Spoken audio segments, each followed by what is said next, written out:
Chris, you mentioned the Communist Manifesto, obviously, or communism. Obviously, everyone associates the self-hating Jew, Karl Marx, with that. But that was in 48 that he came about with that, right?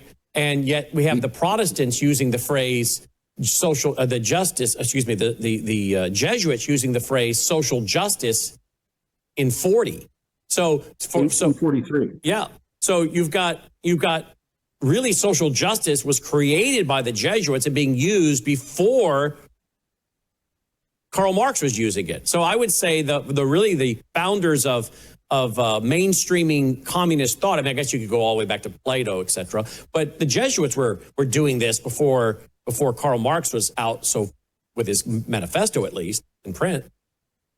Well, the Jesuits and the Vatican were associated by a whole series of Protestant writers, as well as some Catholics, like von Hoensbroek, who was a prominent Catholic who had been a Jesuit priest back in the 1800s.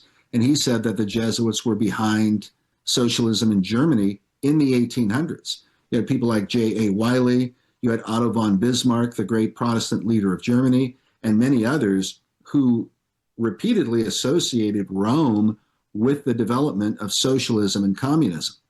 In fact, Bismarck drove the Jesuits out of Germany, partly because he said the Jesuit general, a guy named Peter von Bex, was working with Karl Marx. All this back in the 1800s, long before the Bolshevik Revolution or any of that.